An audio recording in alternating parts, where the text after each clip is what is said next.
chapitre 23, verset 15 à 16. Mon enfant, si ton cœur est sage, mon cœur à moi sera dans la joie. Mes entrailles seront émues d'allégresse quand elles lèvres diront ce qui est droit. L'enfant, un enfant doit être une joie pour ses parents. Un enfant doit être une joie pour ses parents. Un enfant, Dieu a créé un enfant pour être une joie pour ses parents.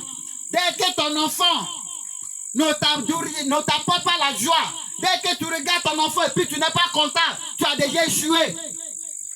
Tu regardes ton enfant dans le visage, tu regardes ton enfant en train de s'amuser et tu n'es pas content, tu as déjà échoué. Parce que l'enfant doit t'apporter la joie. Enfant doit t'apporter la joie. Enfant doit être une joie pour ses parents.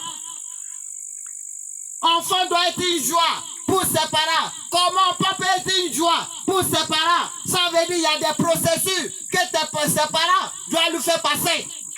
Il y a des processus que ses parents doivent lui faire passer. Enfant doit être une joie pour ses parents. Dès que tu regardes ton enfant, quel que soit ton âge, et puis tu deviens triste, tu es attristé, ça veut dire que tu as déjà échoué dans ton rôle de parent. Parce qu'il y a des processus qu'on doit suivre pour être un homme, pour rendre un enfant selon la volonté de Dieu. Le livre de Somme, nous allons vite lire le livre de Somme avant de rentrer dans le processus là.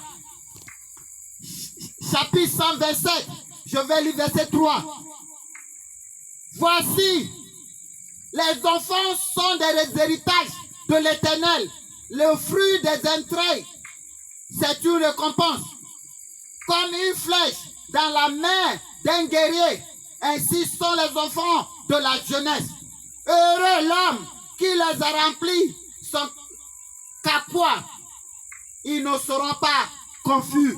Un enfant doit être une joie. Si ton enfant ne t'apporte pas la joie, tu as déjà échoué. Parce que je vous ai dit, on ne rate pas l'enfance. L'enfant ne sait pas ce qu'il fait. C'est les parents qui doivent guider l'enfant.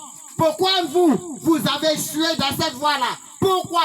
Parce qu'il y a des processus qu'un enfant doit passer. C'est quoi les processus là? Vous allez voir le livre de Proverbes, la discipline. On appelle ça la discipline. Vous devez crier les manières de discipline pour vos enfants.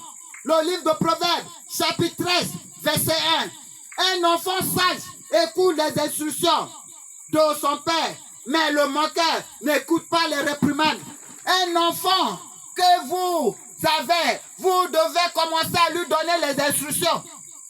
Vous devez commencer à lui dire comment l'enfant doit vivre. Quel que soit son âge, autant que l'enfant est sous votre toile, vous devez diriger sa vie. Vous devez guider sa vie avec des instructions.